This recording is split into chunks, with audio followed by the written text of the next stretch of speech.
నమస్తే, నేను రాజేష్. గత 4 రోజులుగా వరదలు అదేవిధంగా వర్షాలతోటి విలవిలలాడిపోతున్న ఏపీ ప్రజలకు మరో ముప్పు పొంచి ఉందని కూడా చెప్పుకోవచ్చు. ముఖ్యంగా 4 రోజులుగా ఆ వరదల్లో మనం చూసాం ఏ రకంగా విలవిలలాడిపోయారనేది. ఎందుకంటే టోటల్గా ఇక్కడ దాకా నడుములోతు నీళ్ళు వచ్చేసి కొన్ని పూర్తిగా కాలనీలే మునిగిపోయిన పరిస్థితులు మనం చూసాం. నిత్యం అక్కడ ఏపీ ముఖ్యమంత్రి చంద్రబాబు నాయుడు ఆ ప్రాంతంలో దాదాపు 72 గంటల పాటు ఆ యొక్క ముంపు ప్రాంతాల్లో పర్యటిస్తూ అక్కడ ఉన్న ప్రజలకు భరోసా కల్పిస్తున్న విషయం తెలిసిందే. ఇప్పుడిప్పుడే కోలుకుంటున్న సమయంలోనే ఏపీ ప్రజలకు పిడుగు లాంటి వార్త మరొకటి వినాల్సిన పరిస్థితి వచ్చింది. ఏంటి అంటే రేపటి నుంచి 5 రోజుల పాటు భారీ వర్షాలు మరొక్కసారి ఏపీని ముంచెత్తబోతున్నాయని చెప్పేసి వాతావరణ శాఖ హెచ్చరించిన నేపథ్యంలోనే ఒక్కసారిగా ఉలికి పడ్డారు అక్కడ ప్రజలు కావచ్చు, ప్రభుత్వం కావచ్చు. ఎందుకంటే మనం చూస్తూ ఉన్నాం గత 3 రోజులుగా 4 రోజులుగా అక్కడ పరిస్థితులు ఏ రకంగా ఉన్నాయన్న దాని నేపథ్యంలో ఇప్పుడే కోలుకుంటున్న సమయంలో మరో ముప్పు పొంచి ఉన్న నేపథ్యంలోనే ప్రభుత్వం అలర్ట్ అయిపోయింది. వెంటనే అధికారులంతా కూడా అప్రమత్తం చేశాయి. ముఖ్యంగా గోదావరి పరివాహ ప్రాంతంలో ఉన్న ప్రజలను అదేవిధంగా గ్రామాల్లో ఉన్న వాళ్ళని కూడా అటు నుంచి సేఫ్ ప్లేస్ కి తరలించే ప్రయత్నం అధికారులు చేస్తూ ఉన్నారు. మనం చూసాం ముఖ్యమంత్రి నిన్న కొన్ని కామెంట్స్ కూడా చేశారు. అధికారులు కొందరు సహకరించట్లేదు, గత ప్రభుత్వానికి ఎవరైతే ఉన్నారో అనుకూలంగా ఉన్న వాళ్ళు ఉన్నారు కాబట్టి సహకరించట్లేదు అని చెప్పేసి ఆయన ఆవేదన చెందుతున్న సమయంలోనే మరొక వార్త రేపు జరగబోయే విపత్తును మరి ప్రభుత్వం ఎలా ఎదుర్కోబోతుంది ఏంటి అని చూడాల్సింది ఉంటుంది. ఈ రోజు ముఖ్యమంత్రి ఏరియల్ సర్వే కూడా నిర్వహించబోతున్నారు. ఎందుకంటే ఆ విజయవాడ ప్రాంతాల్లో చుట్టూ ఉన్న ప్రాంతాల్లోనైనా కొన్ని ప్రాంతాలకు వెళ్ళలేని పరిస్థితుల్లో ఈ రోజు ఏరియల్ సర్వే నిర్వహించబోతున్నాడు. అదేవిధంగా గుంటూరు జిల్లాలోని బాపట్ల కావచ్చు, రేపల్లె ప్రాంతాల్లో కూడా ఏరియల్ సర్వే నిర్వహించబోతున్నారు. ఇప్పటికే భారీగా ప్రాణ నష్టం కూడా జరిగింది. మనం చూసాము దాదాపు 17 మంది చనిపోయారు మొన్నటి వరకు. మళ్ళీ తాజాగా ఈ రోజు చూస్తే మరొక 3 కూడా చనిపోయినట్టు తెలుస్తుంది. దాదాపు 20 మంది వరకు చనిపోయారు, మరికొంతమంది కూడా ఉన్నారనే విధంగా తెలుస్తుంది. మనం చూడొచ్చు ఆ విజువల్ చూస్తే ఆ 4 రోజుల్లో విజయవాడ ఏ రకంగా ఉంది అని కూడా చెప్పుకోవచ్చు. ఎక్కడ చూసినా వరదల్లో కాలనీలన్నీ కూడా చెరువులు తలపిస్తున్నాయి. కొన్ని ప్రాంతాల్లో రైల్వే గేట్స్ అన్ని కూడా కొట్టుకుపోయాయి. పలు రైళ్లు కూడా రద్దయ్యాయి. అలాంటి పరిస్థితిలో ఇప్పుడిప్పుడే కోలుకుంటున్న సమయంలోనే ఏపీ ప్రజలకు మరొక వార్త అయితే వచ్చింది. మరి ప్రభుత్వం ఎలాంటి సన్నద్ధంగా ఉంది, రేపు జరిగే విపత్తును ఎదుర్కొనేందుకు ప్రభుత్వం ఎలాంటి చర్యలు చేపట్టబోతుంది ఏంటి అనేది ఏపీ నుంచి అదేవిధంగా ఇటు ముఖ్యంగా తెలంగాణ అంశానికి వస్తే కూడా తెలంగాణలో కూడా ఖమ్మం జిల్లా ప్రాంతంలోని ఏ రకమైన వరదలు వచ్చాయో మనం చూసాం. ఎంతో మంది చనిపోయిన పరిస్థితులు మనం చూసాం. దాదాపు 10 మంది దాకా తెలంగాణలో కూడా చనిపోయారు. ముఖ్యంగా ఖమ్మం, విజయవాడలో పరిస్థితి ఏ రకంగా ఉందో ఖమ్మంలో కూడా అలాంటి వరదలు వచ్చాయి. ముఖ్యమంత్రి కూడా స్వయంగా నిన్నంతా కూడా అక్కడే 2 రోజుల పాటు ఖమ్మం జిల్లా ఉండేసి ఆ యొక్క వరద ప్రభావిత ప్రాంతాల్లోకి వెళ్ళేసి ఆ బాధితులను పరామర్శించే ప్రయత్నం చేశారు. అదేవిధంగా ఇప్పుడిప్పుడే ఆ ఖమ్మం జిల్లా కూడా కోలుకుంటున్న సమయంలోనే ఇక్కడ కూడా భారీ తుఫాన్లు వస్తున్నాయని చెప్తున్నారు. ఈ ఖమ్మం జిల్లా అధికారులు కూడా అప్రమత్తం చేశారు. కొన్ని ముంపు ప్రాంతాల్లో ఉండే, ఎందుకంటే ఈ గోదావరి కూడా ఖమ్మం జిల్లాలో వెళ్తుంది కాబట్టి ఆ గోదావరి ఉధృతి పెరిగే అవకాశం ఉంది కాబట్టి ఆ గోదావరి పరివాహ ప్రాంతాల్లో ఉండే ప్రజలను కూడా అలర్ట్ చేశారు. వెంటనే అధికారులు అక్కడికి వెళ్ళేసి ఆ గ్రామాల నుంచి సురక్షిత ప్రాంతాలకు తరలించే ప్రయత్నం చేస్తున్నారు. దీనికి సంబంధించి కూడా తెలంగాణ ముఖ్యమంత్రి ఇవాళ ఉదయం నుంచి కూడా రివ్యూ చేస్తూ ఉన్నారు. అధికారులతో ఎప్పటికప్పుడు సమీక్ష సమావేశాలు నిర్వహిస్తున్నారు. ఎందుకంటే ఎలాంటి ప్రాణ నష్టం జరగకుండా అన్ని జాగ్రత్తలు తీసుకోవాలని చెప్పేసి కూడా ముఖ్యమంత్రి రేవంత్ రెడ్డి కూడా అధికారులకు ఆదేశాలు జారీ చేశారు. ముఖ్యంగా తెలంగాణ ఏపీ ప్రాంతంలో ఉన్న పరిస్థితులకు సంబంధించి మా ప్రతినిధులు లైవ్ లో సిద్ధంగా ఉన్నారు. అక్కడ ఉన్న పరిస్థితులను ఎప్పటికప్పుడు అందించేందుకు మనం చూస్తున్నాము. 4 రోజులుగా నిరంతరం శ్రమిస్తూ అక్కడ ప్రజలు పడుతున్న కష్టాలు కావచ్చు, ప్రభుత్వం తీసుకుంటున్న చర్యలకు సంబంధించి ఎప్పటికప్పుడు 6 టీవీ ప్రతినిధులు ఎప్పటికప్పుడు మీకు అందిస్తూ ఉంది. ఇప్పుడు కూడా అక్కడ రేపు జరగబోయే విపత్తుకు సంబంధించి ప్రభుత్వం కావచ్చు ఎలాంటి సహాయ చర్యలు చేపట్టబోతుంది, అదేవిధంగా అధికారులు అదేవిధంగా ఇటు ప్రజలను కూడా ఎక్కడ తరలిస్తున్నారు ఏంటి అనేది కూడా మా ప్రతినిధులు ఎప్పటికప్పుడు మీకు సమాచారం అందిస్తారు. ఇప్పుడు ఏపీ తెలంగాణకు సంబంధించిన ప్రతినిధులు కూడా లైవ్ లో సిద్ధంగా ఉన్నారు. ముందుగా మనం విజయవాడ వెళ్దాం. విజయవాడలో ప్రతినిధి కృష్ణ మనకున్నారు. ప్రస్తుతం కృష్ణ బ్యారేజ్ దగ్గర ఉన్నారు. ఎందుకంటే మనం చూసాం నిన్న ఏదైతే ఆ బోట్లు ఉన్నాయో దాదాపు 4 బోట్లు అతి వేగంగా వచ్చేసి కృష్ణ బ్యారేజ్ ను ఢీకొట్టడంతో అక్కడ కొన్ని ఐరన్ రాడ్స్ కూడా డ్యామేజ్ అయ్యి సో కృష్ణా బ్రిడ్జి కూడా కూలిపోతుందన్న ఒక అనుమానంతో ఉన్నారు. కానీ నిన్న కొందరు నిపుణులు వచ్చేసి ఎలాంటి ఇబ్బందులు లేదు అని చెప్పేశారు. దానికి సంబంధించిన మరమ్మతులు కూడా చేస్తున్నారు. మరి ఈ రోజు కొన్ని సహాయక చర్యలు కూడా చేపట్టారు. ఇప్పుడిప్పుడే కోలుకుంటున్న సమయంలో ఈ ముప్పు మంచి ఉన్న నేపథ్యంలో అధికారులు ఎలాంటి చర్యలు తీసుకోబోతున్నారు ఏంటి అనేది మా ప్రతినిధి కృష్ణ బ్యారేజ్ దగ్గర ఉన్నారు. ఆయన మరింత సమాచారం అందిస్తారు. కృష్ణ, చెప్పండి. ఈ రోజు ముఖ్యమంత్రి కూడా ఏరియల్ సర్వే నిర్వహించబోతున్నారు. నేను ఇంతకుముందు అన్నట్లు ఇప్పటికే 4 రోజులుగా అక్కడ విజయవాడ ప్రజలు అల్లాడిపోతున్నారు, విలవిలలాడిపోయారు. మనం చూసాం నిన్న ఏ రకంగా అక్కడ పరిస్థితులు ఉన్నాయని. మళ్ళీ రేపు మరొక ముప్పు పొంచి ఉందని చెప్పేసి వాతావరణ శాఖ చెప్తుంది.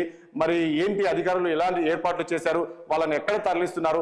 ఇప్పుడే ఇంకా వరదలు తగ్గుతున్నాయి, మళ్ళీ ఇంటికి వెళ్దామనే సమయంలోనే మళ్ళీ యొక్క వరదలు మరొక ముప్పు రాబోతుంది, మరో తుఫాన్ రాబోతుంది అని చెప్పేసి వాతావరణ శాఖ హెచ్చరించింది. ఎలాంటి చర్యలు చేపట్టబోతుంది అక్కడ ప్రభుత్వం? ఇప్పటికే గత 4 రోజులుగా రాష్ట్ర వ్యాప్తంగా కురిసిన వర్షాలతో అయితే చరిత్రలో ఎన్నడూ లేని విధంగా ఒక్కసారిగా విజయవాడను అయితే ముంచెత్తిన పరిస్థితి చూస్తా ఉన్నాం. ఇప్పటికీ దాదాపు 2.5 లక్షల మంది ప్రజలు ఇంకా విజయవాడ ఇంకా వరదల మయంలోనే ఉన్నారనే పద్ధతితో చెప్పుకోవచ్చు. ఏదైతే సింగినగరు, జక్కంపూడి ఈ ప్రాంతాలు, రాజరాజేశ్వరపేటతో పాటు ఈ ప్రాంతాలన్నీ కూడా ఇంకా నీటిలోనే ఉన్నాయని చెప్పాలి. దాదాపుగా ఇక్కడ చరిత్రలో ఎన్నడూ లేని విధంగా 29 సెంటీమీటర్ల వర్షపాతం విజయవాడలో నమోదవడంతో దీంతో పాటు ఒక్కసారిగా విజయవాడకు పెద్ద ఎత్తున వరదలు, అంటే ఎప్పుడు 20-30 సంవత్సరాల క్రితం వచ్చినటువంటి వరదలు ఏదైతే ఉన్నాయో విజయవాడకి దాదాపుగా 11.50 లక్షల క్యూసెక్కుల నీరు ఒక్కసారిగా పైనుంచి నీరు రావడంతో పాటు విజయవాడ నుంచి ఆ విజయవాడ గుండగా ప్రవహిస్తున్నటువంటి బుడమేరు ఏదైతే ఉందో ఈ బుడమేరు ఒక్కసారిగా పొంగడం చూసుకున్నట్లయితే ఈ రెండూ కూడా విజయవాడని వరదలతో ముంచెత్తాయి అనేది ప్రస్తుతానికి చెప్పాలా. ముఖ్యమంత్రి చంద్రబాబు నాయుడు నిరంతరం ఇక్కడే ఏదైతే వరద ప్రభావిత ప్రాంతాల్లో ఉంటూ కూడా అనేక రకాలుగా చర్యలు తీసుకున్నారు. అధికారులతో పాటు మంత్రులందరినీ ఇక్కడే సిస్టం వేసే విధంగా ఉండి కూడా అన్ని రకాలుగా ఎవరికి వరద బాధితులకి ఎటువంటి నష్టం కానీ ఎటువంటి వారికి కొరత లేకుండా ముఖ్యమంత్రి దగ్గర ఉండి అయితే చూసుకున్నట్లు మనకు ప్రధానంగా అయితే ఇక్కడైతే అర్థమవుతుంది. ఆహారంతో పాటు మంచినీళ్లు, వీరికి కావాల్సిన కూరగాయలు అన్ని కూడా దగ్గరుండి అధికారులు అయితే ఇప్పటికే చేపట్టారు. కానీ ఇవన్నీ ఏదైతే వరద ప్రభావం ఏదైతే తగ్గుముఖం పడుతుంది, అంటే నిన్నటి నుంచి తగ్గుముఖం పడుతున్న పరిస్థితిలో మనం చూస్తాను. ఈ యొక్క వరద అంతా కూడా ఈ కృష్ణా బ్యారేజీకి వచ్చినటువంటి వరద, అంటే దాదాపు 11 లక్షల పైచులకు వచ్చినటువంటి ఏదైతే వరద వచ్చిందో ఇదంతా కూడా తగ్గుముఖాన్ని ప్రస్తుతానికి చూస్తానే ఉన్నాం. మన కృష్ణా బ్యారేజ్ దగ్గర ఉన్నాం. 5 లక్షల క్యూసెక్ వాటికి తగ్గిపోయిన పరిస్థితి మనం చూస్తానే ఉన్నాం. దాదాపుగా అంటే కృష్ణా బ్యారేజీకి వచ్చినటువంటి వర్షం బ్యారేజ్ చూసుకున్నట్లయితే ఒక 3 బోట్లు ఏదైతే కృష్ణా బ్యారేజీకి ఒక పెద్ద ఎత్తున, అంటే దాదాపు 40 కిలోమీటర్ల వేగంతో వచ్చి 3 ఇసుక బోట్లు అయితే ముందుకున్న పరిస్థితి మనం చూస్తూనే ఉన్నాం. ఆ మధ్యలో ఉన్నటువంటి 3 గేట్లకు సంబంధించినటువంటి ఏదైతే వాటికి ఉన్నటువంటి ఇది కౌంటర్ వెయిట్ ఏదైతుందో అది మాత్రం ధ్వంసం అయిపోయినట్లయితే అధికారులు అయితే ప్రస్తుతానికి చెప్తున్నారు. బ్యారేజ్ కి ఎటువంటి ప్రమాదం అయితే లేదు. దీన్ని ఏదైతే వరద తగ్గింది కనుక ప్రస్తుతానికి అయితే యథామావులు తీసుకోవడానికి అధికారులు అయితే ఇప్పటికే దీనికి మరమ్మతుల పైన అయితే పెద్ద ఎత్తున దృష్టి సారించినట్లు తెలుస్తుంది. ఇంకా విజయవాడలో మరొక విషయం ఏంటి అంటే ఇప్పుడే మీరే చెప్తూ ఉన్నారు ఎలాంటి ప్రమాదం లేదు, ఆ బ్రిడ్జ్ నుంచి కావచ్చు ఆ వరద ఉధృతి కూడా తగ్గుతుంది అని మీరు చెప్తూ ఉన్నారు. కానీ నేను ఇంతకుముందు అన్నట్టు ఇప్పుడిప్పుడే ఆ మనం చూసాం సింగ్ నగర్ లో, సింగ్ కాలనీలో ఎలాంటి పరిస్థితి ఉంది, అక్కడ నుంచి ఏ రకంగా ప్రజల్ని వేరే ప్రాంతానికి తరలించారు, సురక్షిత ప్రాంతాలకు తరలించారు. ఇప్పుడిప్పుడే మళ్ళీ వాళ్ళందరూ కూడా వాళ్ళ కాలనీలకు వాళ్ళ ఇంటికి వెళ్లే సమయంలోనే ఏదైతే వాతావరణ శాఖ హెచ్చరించిందో రేపు మరో పెద్ద ప్రమాదం ఉంది, పెద్ద తుఫాను రాబోతుంది, 5 రోజుల పాటు భారీ వర్షాలు రాబోతున్నాయి. సో ఈ సమయంలో మరి వీళ్ళందరినీ మళ్ళీ ప్రభుత్వం ఎక్కడ తరలించబోతుంది, ఏం చేయబోతుంది, వీళ్ళని మళ్ళీ ఆ కాలనీ నుంచి మళ్ళీ వేరే ప్రాంతాలు ఎక్కడ తరలిస్తున్నారు, దీనికి సంబంధించి ప్రభుత్వం ఎలాంటి చర్యలు చేపట్టబోతుంది? నిన్న మనం చూసాం, నిన్న సాయంత్రం కొన్ని ప్రాంతాల్లోనే ప్రభుత్వం అనౌన్స్ చేసింది మీరందరూ కూడా ఇక్కడ నుంచి వెళ్ళిపోండి, మీరందరూ ఇళ్ళ నుంచి బయటికి రండి, ఎందుకంటే అక్కడ ఉండకండి, ఇంటిపైన ఉండండి, లేదంటే మీరు వేరే సురక్షిత ప్రాంతాలకు వెళ్ళిపోండి అని చెప్పేసి ప్రభుత్వం కొన్ని అధికారులతో అనౌన్స్ కూడా చేపించారు. సో అలాంటి ప్రాంతాల్లోని ఇప్పుడు ఆ ప్రజలు ఎక్కడ ఉన్నారు, ఏం చేయబోతుంది ప్రభుత్వం? అంటే ప్రభుత్వం మొదటి నుంచి కూడా వరద వచ్చినప్పటి నుంచి కూడా ప్రజల్ని హెచ్చరిస్తూనే ఉంది. ప్రధానంగా ఏదైతే వరద అంటే దాదాపుగా ఏదైతే ఈ ప్రాంతం జక్కంపూడిలో ఉన్నటువంటి వైఎస్ఆర్ కాలనీ కానీ, రాజరాజేశ్వరపేటలో ఉన్నటువంటి రాజు గృహ కాలనీ కానీ, ఇటు సింగినగర్ కానీ, ఇటు కండ్రికలో ఉన్నటువంటి ప్రాంతాలన్నింటిలో కూడా మొదటి నుంచి ప్రభుత్వం హెచ్చరికలు జారీ చేసి ఇళ్ల నుంచి ఖాళీ చేయాలని చెప్పి సురక్షిత ప్రాంతాలు, అంటే సురక్షిత ప్రాంతాలు కాబట్టి ప్రభుత్వం కూడా కొన్ని ఏదైతే పునరావాస కేంద్రాలు అయితే ప్రభుత్వం ఏర్పాటు చేసింది. ఇటు స్కూల్స్ తో పాటు ఇటు కళ్యాణ మండపాల్లో కూడా ఇప్పటికే ప్రాంతాలు సురక్షిత ప్రాంతాలు ఏర్పాటు చేసి అక్కడ సంబంధించినటువంటి ఆహారంతో పాటు వారికి కావాల్సిన అన్ని సదుపాయాలతో పాటు సెల్ ఫోన్ సంబంధించి ఛార్జింగ్ పెట్టుకోవడానికి కూడా అన్ని సౌకర్యాలు అయితే రాష్ట్ర ప్రభుత్వం అయితే కల్పించింది. చాలా మందిని కూడా నిన్న చూసుకున్నాం మనం, అందరినీ కూడా ట్రాక్టర్లో తరలించి సురక్షిత ప్రాంతాలకు ప్రభుత్వం అయితే తరలించిన పరిస్థితిలో మనం చూస్తాను. ఇంకా కొంతమంది అయితే అక్కడే అంటే సొంత నివాసాలు ఉండటము, ఆ ఇంటికి విలువైన సామాన్లు ఉండటము, కొంతమంది అయితే రాని పరిస్థితి పైకి వెళ్ళి అంటే ఫస్ట్ ఫ్లోర్ వదిలేసి second floor, third floor apartment లో ఉన్న ఒక వాసులు కానీ వాళ్ళంతా కూడా పైకి వెళ్ళి వేరే వారి ఇళ్లలో తలదాచుకున్న పరిస్థితి ఉంది. దాదాపుగా ప్రభుత్వం అయితే అందరికీ అయితే మొదటి నుంచి హెచ్చరిక జారీ చేస్తూ కూడా అందరూ ఖాళీ చేయాలి, సురక్షిత ప్రాంతాలకు వెళ్ళాలని చెప్పిన ట్రాక్టర్లతో పాటు ఎన్డీఆర్ఎఫ్ బృందాలు కానీ, ఎస్డీఆర్ఎఫ్ బృందాలు వీరందరినీ కూడా సురక్షిత ప్రాంతాలకు తరలించే పరిస్థితిలో మనం చూస్తాను. మొదటి నుంచి కూడా ప్రభుత్వం అయితే అన్ని రకాలుగా ఎవరికి ఎటువంటి ఇష్టం లేకుండా, ఎటువంటి కష్టపడకుండా కూడా ప్రభుత్వం అయితే దగ్గరుండి అన్ని చర్యలు అయితే తీసుకుందని చెప్పాలి. 1-2 చోట్ల మాత్రం అక్కడక్కడ ఎవరికైతే కొన్ని రకాలటువంటి అసౌకర్యాలు కలిగిన వాస్తవమే, కానీ ముఖ్యమంత్రి స్వయంగా ఇక్కడే ఉన్నారు. స్వయంగా ఇక్కడ ఉండి అన్ని రకాల ఏర్పాట్లు అయితే ఇప్పటికైతే ప్రభుత్వం తీసుకునే ఉంది. కానీ ఎప్పుడైతే వరద తగ్గుముఖం పడుతుందో అనుకుని ఆనందం వ్యక్తం చేసే లోపు మరొక ముంపు అయితే ఆంధ్రప్రదేశ్ కి రానున్నట్లయితే వాతావరణ శాఖ అయితే హెచ్చరించింది. మరొక 5 రోజుల పాటు అయితే మళ్ళీ వర్షాలు ఆంధ్రప్రదేశ్ కి రాబోతున్నాయని చెప్పి ఇప్పటికే ఎల్లో అలర్ట్ కూడా జారీ చేసింది ప్రభుత్వం. ఈ యొక్క నేపథ్యం తీసుకుంటే వరదలు తగ్గుతున్నాయి అని చెప్పి ఒక ఆనందంలో ఉన్న ప్రజలకి మరొక పిడుగులాంటి వార్త కూడా విజయవాడ ప్రజలైతే భయభ్రాంతులు గురి చేస్తుందని చెప్పినట్లయితే మనకు స్పష్టంగా తెలుస్తుంది సార్. రైట్ కృష్ణ ముఖ్యమంత్రి కూడా ఏరియల్ సర్వే నిర్వహించబోతున్నారు అని చెప్పేసి తెలుస్తూ ఉంది. ఎక్కడెక్కడ ఏరియల్ సర్వే నిర్వహించబోతున్నారు ఏంటి, ఆ యొక్క ప్రాంతంలోని అక్కడ ఉన్న బాధితులను ఏమన్నా మళ్ళీ అక్కడ దిగేసి అక్కడ మాట్లాడే ప్రయత్నం ఏమైనా చేయబోతున్నారా? అంటే ప్రస్తుతం ముఖ్యమంత్రి దాదాపుగా ఈ 3 రోజుల నుంచి కూడా ఉదయం సాయంత్రం వరకు కూడా నిరంతరం ప్రజలతోనే ఉంటున్నారు. ప్రజల దగ్గరికి వెళ్ళి అక్కడ వాళ్ళతో మమేకమై వాళ్ళ కష్ట సుఖాలు ఏం జరిగింది, మీకు ప్రభుత్వం అండగా ఉంది, మీకు అండగా ఉన్నారు అని చెప్పేసి ముఖ్యమంత్రి ప్రతిరోజు కూడా భరోసా ఇచ్చే ప్రయత్నం అయితే చేస్తానన్నారు. దాదాపుగా 72 గంటల పాటు ముఖ్యమంత్రి ఇంటికి కూడా అనకుండా కేవలం కలెక్టరేట్ లో నిద్రించి ఉదయం నుంచి కూడా ఏదైతే వరద ప్రభావిత ప్రాంతాలన్నీ కూడా తన స్వయంగా పరిశీలించి అధికారులు అయితే హెచ్చరించి వారందరికీ కూడా ఎవరికి ఎటువంటి కష్టం కలగకుండా చూడాలని చెప్పేసి కూడా ముఖ్యమంత్రి చేస్తున్న ఫలితం అయితే చాలా అద్భుతంగా ఉందని చెప్పి ప్రజలు కూడా అయితే ఆశిస్తున్నట్టు వ్యవహారం మన ప్రధానంగా అందుతుంది. ఇదే కాకుండా ఏరియల్ సర్వే అంటే ఈ రోజు విజయవాడలో ఉన్నటువంటి సింగనగర్, భవానీపురంతో పాటు ఇటు కన్నికతో పాటు సింగనగర్ అంటే ఏదైతే ఈ ప్రభావిత ప్రాంతాలు ఉన్నాయో, ఏదైతే ఈ మున్నేరు కానీ ఇటు చూస్తున్న బుడమేరు ప్రభావిత ప్రాంతాలు ఉన్నాయి, ఈ ప్రభావిత ప్రాంతాల్లో కూడా ముఖ్యమంత్రి అయితే హెలికాప్టర్ ద్వారా ఏరియల్ సర్వే నిర్వహిస్తున్నారు. దీంతో పాటు గుంటూరు జిల్లాలో ఉన్నటువంటి కృష్ణా పరివాహక ప్రాంతాలు అయినటువంటి లంక గ్రామాలతో పాటు ఇటు రేపలతో పాటు ఈ వేమూరు ఈ నియోజకవర్గాలన్నీ కూడా ముఖ్యమంత్రి అయితే ఏరియల్ సర్వే అయితే ఈ రోజు అయితే చేయనున్నారు. కానీ అనుకోకుండా కొన్ని అనివార్య కారణాల వల్ల ఏదైతే వాతావరణం సరిగ్గా అనుకూలించక కూడా ఈ యొక్క ఏరియల్ సర్వే కూడా రద్దయినటువంటి మరి కాసేపటి క్రితం ప్రభుత్వం అయితే అధికారికంగా అయితే ప్రకటించింది. Right, thank you Krishna. Next మనము ఒకసారి విశాఖకి వెళ్దాం. విశాఖలో మరి రేపటి నుంచి భారీ తుఫాను రాబోతుంది అని చెప్పేసి అల్పపీడనము, సో అల్పపీడన ప్రభావంతో అక్కడ ఉన్న ప్రజల్ని కూడా అప్రమత్తం చేశారు అధికారులు అని చెప్పేసి తెలుస్తుంది. మరి విశాఖ పరిస్థితి ఏంటి? ఎందుకంటే సముద్రం కూడా చాలా వరకు వెనక్కి వెళ్ళిందని చెప్పేసి తెలుస్తుంది. అంటే ఒక్కసారి వెనక్కి వెళ్ళిందంటే అదే వేగంతో ముందుకు వచ్చే అవకాశం ఉంటుంది. ఆ సమయంలో ఉన్న ఆ ప్రాంతాలు అవన్నీ కూడా మునిగిపోయే ప్రమాదం ఉంటుంది. కాబట్టి మరి దీనికి సంబంధించి అక్కడ వాతావరణ శాఖ ఎలాంటి హెచ్చరికలు జారీ చేసింది ఏంటి అనే దానికి సంబంధించి మా ప్రతినిధి విశాఖ నుంచి కన్నబాబు మరింత సమాచారం లైవ్ లో అందిస్తారు. కన్నబాబు చెప్పండి, ప్రస్తుతం మీరు విశాఖలో ఉన్నారు, ప్రస్తుతము సముద్రం దగ్గర ఎక్కడ ఉన్నట్లు ఉన్నారు, ఏంటి పరిస్థితి? నేను ఇంతకుముందు అన్నట్లు సముద్రం కూడా చాలా వరకు వెనక్కి వెళ్ళిందని చెప్పేసి తెలుస్తుంది. అట్ ద సేమ్ టైం అదే స్పీడ్ తో ముందుకు వచ్చే అవకాశం ఉంటుంది. ఆ సమయంలోని కొన్ని గ్రామాలు కావచ్చు, ఆ చుట్టుపక్కల ఉన్న ప్రాంతాలు కూడా మునిగిపోయే ప్రమాదం ఉంటుందని చెప్పి తెలుస్తుంది. రేపటి నుంచి తుఫాన్ ఉంటుంది, మరొకసారి ఏపీకి ముప్పు పొంచి ఉందని చెప్పేసి అధికారులు చెప్తున్నారు. అధికారులు ఎలాంటి జాగ్రత్తలు తీసుకున్నారు? మీ దగ్గర ఉన్న కొన్ని ఏవైతే ముంపు ప్రాంతాలు ఉన్నాయో ముంపు ప్రాంతాలకు సంబంధించి అధికారులు ఎలాంటి హెచ్చరికలు చేశారు? వాళ్ళని ఏమన్నా పునరావాస కేంద్రాలకు ఏమైనా తరలించబోతున్నారా?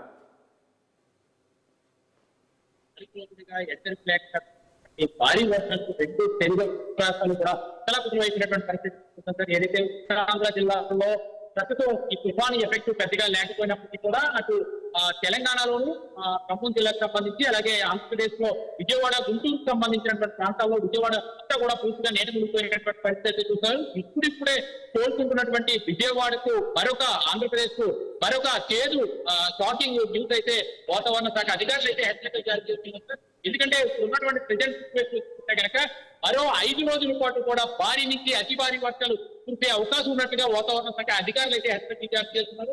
ప్రస్తుతం బంగాళాఖాతం అంతా కూడా అసలాపూర్ణమైనటువంటి ఉంది. సుజట్టుగా ఎగిసి పడుతున్నటువంటి రాకాసి అలల మధ్య విశాఖ అసలు ఏం జరగబోతుంది అనే విషయంపై అయితే కొంత క్లారిటీ తీసుకోవాల్సినటువంటి పరిస్థితి. అధికారులంతా కూడా పూర్తి స్థాయిలో అప్రమత్తం చేశారు. ఎక్కడా కూడా విజయవాడలో జరిగినటువంటి విధంగా కానీ లేదా మిగతా ప్రాంతాల్లో లోతట్టు ప్రాంతాలు విశాఖకు సంబంధించి ఇటు అనకాపల్లి, రాంపల్లి, అనకాపల్లి జిల్లా, అల్లూరు జిల్లాలో అలాగే విజయనగరం జిల్లాలో కొన్ని జిల్లాల్లో లోతట్టు ప్రాంతాలు ఏవైతే ఉన్నాయో అటువంటి ప్రాంతాలు అధికారులు పరిస్థితి ఉంది. ఎందుకంటే విజయవాడ ఎప్పుడు గత చరిత్రలో ఎప్పుడు 30-40 ఏళ్ల కిందట జరిగినటువంటి వరద బీభత్సం కూడా అంతకంటే ఎక్కువ స్థాయిలో వరద నీరు వచ్చి విజయవాడ మొత్తం అంతా కూడా నేపథ్యంలో ప్రస్తుతం విశాఖకు సంబంధించినటువంటి విషయానికి వస్తే కనుక ఉమ్మడి విశాఖకు సంబంధించి ఇది అనకాపల్లి అన్నమయ్య జిల్లా విశాఖపట్నానికి సంబంధించి లోతట్టు ప్రాంతాలు ఏవైతే ఉన్నాయో ఆ ప్రాంతాల్లో ఉన్నటువంటి ప్రజలందరినీ కూడా పూర్తి స్థాయిలో అప్రమత్తం చేశారు. ఎవరిని కూడా లోతట్టు ప్రాంతాల్లో వెళ్ళొస్తుంది, అలాగే సంస్థలో ఎవరిని దాడి జరిగినట్టు కూడా ఇచ్చితే ఖచ్చితంగా అధికారులు కానీ లేదా గట్టి అధికారులు కానీ ఇచ్చితే వాళ్ళందరూ కూడా హెచ్చరికలు జారీ చేస్తున్న పరిస్థితి ఉంది. అయితే విశాఖకు సంబంధించినటువంటి లోతట్టు ప్రాంతాల్లో ఉన్న ప్రజలందరినీ కూడా ఇప్పటికే ఒక ఆరెంజ్ అలర్ట్ జారీ చేసి అక్కడ ఉన్నటువంటి ప్రజలందరినీ కూడా ఇప్పటికే అప్రమత్తం చేసి ప్రాంతాలకు తరలించేందుకు అధికారులు అయితే అన్ని రకాల ఏర్పాట్లు చేస్తున్నారు. ఎందుకంటే విజయవాడలో జరిగినటువంటి ఘటన మళ్ళీ ఇక్కడ ఇలాంటి ఘటన అంటే ఒకవేళ వరదలు వచ్చినా సరే 5 రోజుల్లో భారీ నుంచి అతి భారీ వరదలు కురిసే అవకాశం ఉంది. కాబట్టి ముందుగా ఈ జిల్లాలో ఉన్నటువంటి ప్రజలు, లోతట్టు ప్రాంతాల్లో ఉన్నటువంటి ప్రజలు, అలాగే సముద్ర తీర ప్రాంతాల్లో ఉన్నటువంటి ప్రజలందరినీ కూడా పూర్తి స్థాయిలో అధికారులు అప్రమత్తం చేస్తున్నటువంటి పరిస్థితి ఉంది. అలాగే ఎప్పటికప్పుడు అధికారులతో జిల్లా కన్నబాబు మరొక అంశము కన్నబాబు మరొక అంశము యాక్చువల్ గా మొన్నటి నుంచి వస్తున్న వరదలకు సాగవచ్చు, తుఫాను సంబంధించిన సమయంలోనే అధికారులు సరైనగా స్పందించలేదు. అధికారులు సరైన సమయంలోనే అక్కడికి బాధితులని వేరే ప్రాంతాన్ని తరలించడం కూడా ఫెయిల్ అయ్యారు అని చెప్పేసి విపక్షాలు ఆరోపరిస్తున్న సమయంలో ఇప్పుడు వచ్చే విపత్తుకు సంబంధించి, ఇప్పుడు వచ్చే ఈ యొక్క తుఫానుకు సంబంధించి అధికారులు మరి ఆ రకంగా సన్నద్ధమయ్యారా? ఎలాంటి ప్రాణ నష్టం కావచ్చు, ఆస్తి నష్టం కావచ్చు జరగకుండా ముందస్తుగా పంపించే ప్రయత్నం చేస్తున్నారు? ఎందుకంటే పదే మనం చూస్తున్నాం 2-3 రోజులుగా ఏ రకమైన ఆరోపణలు వస్తున్నాయి అనేది. ఇక్కడ చూస్తే ఏదైతే విశాఖకు అంటే ఉమ్మడి విశాఖ వరద ముంపు మొదటి నుంచి ఎప్పుడు కూడా ఏ తుఫాను వచ్చినా సరే లోతట్టు ప్రాంతాల్లో ఇటు శ్రీకాకుళం కానీ విజయనగరం కానీ లేదా అల్పమైన నేపథ్యంలో కూడా ఇక్కడే అలాంటి ప్రమాదాలు ఏమైనా జరుగుతాయని కూడా ఆ స్థాయిలో ఎక్కడ లేకుండా ఊహించలేని స్థాయిలో విజయవాడ, గుంటూరు జిల్లాలో, తెలంగాణలో, ఖమ్మం జిల్లాలో మాత్రం ముందుకుపోయేటువంటి పరిస్థితి ఉంది. అనుకోని ప్రమాదాలు జరిగినటువంటి సమయంలో అధికారులు పూర్తి స్థాయిలో ఒక పక్క వర్గం బాధితులందరినీ కూడా మరో పక్క వరద ఉధృతి లేదా తుఫాన్ తాలూకా ఎఫెక్ట్ ఎక్కువగా ఉండడంతో ఆ ప్రాంతాల్లో ఏవైతే చేయాల్సినటువంటి సహాయక చర్యలు ఏవైతే ఉన్నాయో ఇబ్బందులు ఉమ్మడి విశాఖకు సంబంధించి ఏదైతే రానున్న 5 రోజుల్లో కురవబోతున్నటువంటి భారీ నుంచి అతి భారీ వరదలకు సంబంధించినటువంటి అప్డేట్స్ లో చూసుకుంటే కనుక ఇప్పటికే జిల్లా అధికారులు విశాఖ, అనకాపల్లి మరొక అంశం చెప్పారు కన్నబాబు. మరొక అంశము మనము లాస్ట్ టైం చూసాం, ఉదుర్ తుఫాన్ సమయంలోనే విశాఖ ఏ రకంగా అతలాకుతలం అయ్యింది, కోలుకోవడానికి ఎంత సమయం పట్టింది అనేది. సో ఇప్పటికే మనం ఇప్పుడు విజయవాడ చూసాం ఎలాంటి పరిస్థితి. రేపు వచ్చే తుఫాన్ ఏదైతుందో దీనివల్ల ఏ ప్రాంతాలు ఎక్కువ ప్రభావితం అయ్యే అవకాశం ఉంది ఒకవేళ భారీ తుఫాన్ వస్తే?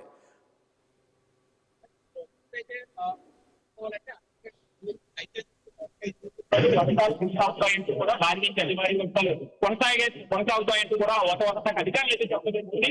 ఈ నేపథ్యంలో ముఖ్యంగా చూసుకుంటే కనుక అనకాపల్లి జిల్లాకు సంబంధించి సాయికోపేట, రాష్ట్రీయ మండలం గతంలో ఎప్పుడు కూడా ఏ చిన్న వరద వచ్చినా లేదు వచ్చినా సరే ముందుగా ముచ్చిపోయే ప్రాంతాలు, లోతట్టు ప్రాంతాలు అటు పాయిక్రోపేట నియోజకవర్గం అలాగే యనమంతుడి నియోజకవర్గం, అనకాపల్లి జిల్లాలోని కొన్ని నియోజకవర్గాల్లో కొన్ని మండలాలు మాత్రం ముందుకు ఉంటాయి. ఇప్పటికే ఆయా నియోజకవర్గాలకు సంబంధించినటువంటి ప్రాంతాల్లో స్వయంగా చెప్పాలంటే హోంమంత్రి రాష్ట్ర ఆంధ్రప్రదేశ్ హోంమంత్రి వంగలపూడి అనితకు సంబంధించినటువంటి నియోజకవర్గం ఏదైతే పాయిక్రోపేట ఇప్పటికే అధికారులందరినీ కూడా ఇప్పటికే అరెస్ట్ చేస్తూ పరిస్థితి ఆ ఏరియాలో ఎటువంటి ఘటనలు జరగకుండా, ప్రమాద ఘటనలు జరగకుండా చూసుకునేందుకు అన్ని రకాల అరెస్ట్ చేసినటువంటి పరిస్థితి ఉంది. ఇక అనకాపల్లి, రాంపల్లి జిల్లాలకు వస్తే ఆ ప్రాంతంలో కూడా ఇప్పటికే వరద ప్రమాదాలు జరుగుతున్నటువంటి ఎస్పీజెడ్ లాంటి ప్రాంతాలు కూడా అవకాశాల్లో కూడా అధికారులందరినీ కూడా అరెస్ట్ చేసినటువంటి పరిస్థితి చాలా స్పష్టంగా కనబడుతుంది సార్. అయితే వచ్చినటువంటి వరదలను ఏ రకంగా ఎదుర్కోవాలనే విషయంపై అయితే ఎప్పటికప్పుడు జిల్లా యంత్రాంగం అంతా కూడా జిల్లా కలెక్టర్లందరూ కూడా అధికారులతో అంటే స్థాయి అధికారులు ఎంఆర్ఓ కానీ ఆర్టీఓతో కానీ ఎప్పటికప్పుడు సమీక్షలు నిర్వహిస్తున్నటువంటి పరిస్థితి ఉంది. విజయవాడలో జరిగినటువంటి ఈ ఘటనను దృష్టిలో పెట్టుకుని ఖచ్చితంగా ఆంధ్రప్రదేశ్ లో విశాఖకు సంబంధించి ఉమ్మడి విశాఖకు సంబంధించి అటు పాయిక్రోపేట కానీ, రాంపల్లి కానీ లేదా అనకాపల్లి జిల్లాలో కొన్ని జిల్లాలు కానీ వీటన్నిటిని కూడా ఖచ్చితంగా చూసుకోవాలని చెప్పేసి అయితే చాలా స్పష్టమైనటువంటి ఆదేశాలు. Okay, thank you Kannababu. చూసాం కదా మొత్తానికి విశాఖ జిల్లా రేపటి జరిగే ప్రభావం ఏదైతే తుఫాను ప్రభావం ఏదైతే ఉందో ఆ తుఫాను ప్రభావంతో అక్కడ కొన్ని నియోజకవర్గాల్లోని కొన్ని గ్రామాలు ఏ రకంగా ముంపుకు గురవుతాయి అనే దానిపైన మా ప్రతినిధి వివరించారు. దీనికి సంబంధించి అధికారులు కూడా పూర్తిగా అప్రమత్తమయ్యారని కూడా తెలుస్తుంది. ఇక ముఖ్యంగా విజయవాడ గుంటూరు వెళ్దాం. ఎందుకంటే ముఖ్యమంత్రి గత 4 రోజుల పాటు ఆ విజయవాడ ప్రాంతంలోని కొన్ని సింగ్ నగర్ కావచ్చు మరికొన్ని ప్రాంతాల్లోని పూర్తిగా కాలనీల్లో చెరువులో తలపించే జలమయమయ్యా ఆ ప్రాంతంలో ఆయన పర్యటించారు. జేసీపీలో వెళ్ళారు. అదేవిధంగా పడవల్లో వెళ్ళి కూడా అక్కడ ఉన్న బాధితులను ఓదార్చడం, పరామర్శించడం, అదేవిధంగా వాళ్ళకి కావాల్సిన ఫుడ్ ఇవన్నీ సహాయ సహకారాలు అన్ని కూడా అందించినప్పటికీ ముఖ్యంగా గుంటూరు జిల్లా విషయానికి వస్తే గుంటూరు జిల్లాలోని ముఖ్యంగా బాపట్ల కావచ్చు, అదేవిధంగా మాచర్ల ఆ యొక్క ప్రాంతాల్లో కూడా కాస్త వరద ప్రభావం ఎక్కువ ఉంది. అక్కడ కూడా కొన్ని కాలనీలు మునిగిపోయాయని చెప్పేసి దానికి సంబంధించిన అధికారులు అక్కడ అప్రమత్తమైనప్పటికీ కూడా ఈ రోజు ముఖ్యమంత్రి అక్కడికి వెళ్తూ ఉన్నారు. ఆయన ఏరియల్ సర్వేగా అక్కడ వెళ్తున్నారు. ఏ గ్రామాలు మునిగిపోయాయి ఏంటి, అక్కడ ఎలాంటి సహాయ సహకారాలు అందించారు అధికారులు, దాంతోపాటు మళ్ళీ రేపు జరిగే భారీ వర్షాలకు ఎలాంటి జాగ్రత్తలు తీసుకోవాల్సిన పరిస్థితి వస్తుంది, ఒకవేళ నిన్నటి వరకు ఏదైతే కొన్ని కాలనీలు మునిగిపోయాయో వాళ్ళందరూ కూడా ఎక్కడ తరలించారు ఏంటి అనేది కూడా ముఖ్యమంత్రి వెళ్ళబోతున్నారు. అదేవిధంగా అధికారులతో ఆరా తీస్తున్నారు. ఇక ముఖ్యంగా గుంటూరు జిల్లాకు సంబంధించి కూడా మా ప్రతినిధి పవన్ అక్కడ ఉన్నారు. పవన్ అడిగి తెలుసుకుందాం. ఆ గుంటూరు జిల్లాలో మరి కొన్ని ప్రాంతాలు సేమ్ విజయవాడలో ఏదైతే సింగ్ నగర్ ఇలాంటివి ఉన్నాయో అలాంటి కాలనీలే అక్కడ కూడా మాచర్ల ప్రాంతాల్లో కూడా అలాంటి ప్రభావం చూపించింది. ఇప్పటికీ ఇంకా కొందరికి సహాయం అందలేదని కూడా మనకు సమాచారం అందుతుంది. మరి అధికారులు అక్కడికి వెళ్ళలేదా, మరి ఈవెన్ ముఖ్యమంత్రి కూడా ఈరోజు ఏరియల్ సర్వే నిర్వహించాల్సిన పరిస్థితి వస్తుందంటే అక్కడికి వెళ్ళలేకపోతున్నారా ఏంటి అనే సమాచారాన్ని మా ప్రతినిధి పవన్ అడిగి మరింత సమాచారం తెలుసుకుందాం. పవన్ చెప్పండి, ఈరోజు నేను ఇంతకుముందు అన్నట్లు ముఖ్యమంత్రి కూడా అక్కడికి వస్తూ ఉన్నారు. ఇప్పుడు మీరు ఏ ప్రాంతంలో ఉన్నారు? నేను చూస్తూ దాదాపు 4 రోజులు అవుతుంది వర్షం పడి, నిన్నటి నుంచే కాస్త వర్షం తగ్గింది అనుకున్నప్పటికీ కూడా మీరున్న ప్రాంతం నుంచి కూడా ఇంకా అక్కడ నీరు కనబడుతుంది. మీరు ఏదో బస్ డిపో దగ్గర ఉన్నట్లున్నారు. అక్కడ పరిస్థితి ఎలా ఉంది? ముఖ్యమంత్రి ఏ ప్రాంతాలు పర్యటించబోతున్నారు? అక్కడ కొంతమంది బాధితులకు కనీసం సహాయం లేదు, కనీసం ఫుడ్ లేదు, నీరు లేదు ఇప్పటి వరకు అని చెప్పేసి కొందరు అంటున్నారు. నిజంగా అలాంటి పరిస్థితి ఉందా?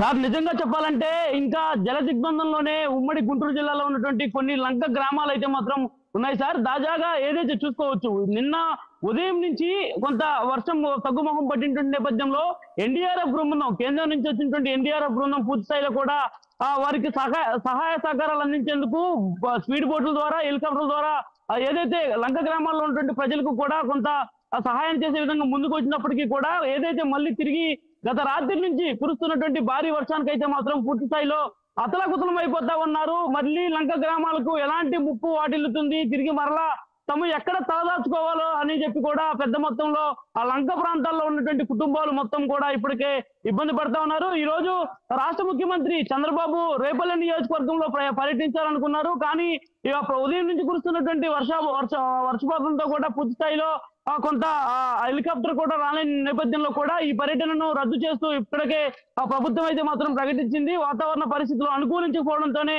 ముఖ్యమంత్రి అయితే మాత్రం రేపల్లె నియోజకవర్గంలో ఈరోజు పర్యటించలేకపోతా ఉన్నారు.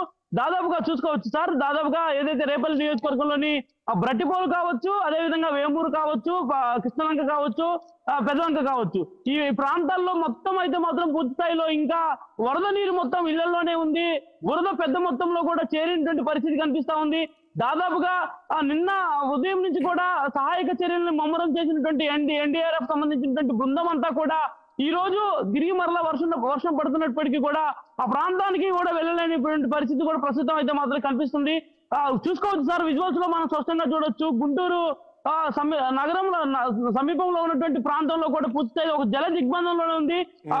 గుంటూరు ప్రధాన నగరంలో కూడా రాత్రి నుంచి ఎడతెరిపి లేకుండా కురుస్తున్నటువంటి ఈ వర్షానికి అయితే మాత్రం గుంటూరు నగరంలో ఉన్నటువంటి బస్ స్టాండ్ మొత్తం కూడా ఇప్పటికే జల దిగ్బంధంలో ఉండిపోయింది. ఎక్కడికక్కడ రవాణా స్తంభించిపోయింది. బస్సులు కూడా బయటికి వెళ్ళలేని ఆ పరిస్థితి కూడా ప్రస్తుతం మనకి ఇక్కడ అయితే మాత్రం కనిపిస్తుంది సార్. మరి గుంటూరు నగరంలోనే పరిస్థితి ఈ విధంగా ఉంటే ఇక మిగతా ప్రాంతాలు ఏవైతే కృష్ణానది ఆయకట్టు ప్రాంతాల్లో ఉన్నటువంటి నాగార్జున సాగర్ ఆయకట్టు ప్రాంతాల్లో ఉన్నటువంటి గ్రామాలు కావచ్చు, గిరిజన తండాలు కావచ్చు, వీటన్నిటికి సంబంధించి కూడా పూర్తి స్థాయిలో ప్రజలైతే మాత్రం తీవ్ర ఇబ్బందులు పడుతూ ఉన్నారు. దాదాపుగా గత 2 రోజుల క్రితమే అధికారులు అయితే మాత్రం వారందరినీ కూడా మీరు ఒక విషయం చెప్పారు పవన్, ఏంటంటే సార్ గుంటూరు జిల్లాలో చాలా ప్రమాదకరంగా ఉండే కొన్ని గ్రామాలు అంటే ఇప్పటి వరకు కూడా అధికారులు వెళ్ళలేని గ్రామాలు ఇంకా ఉన్నాయి అంటున్నారు.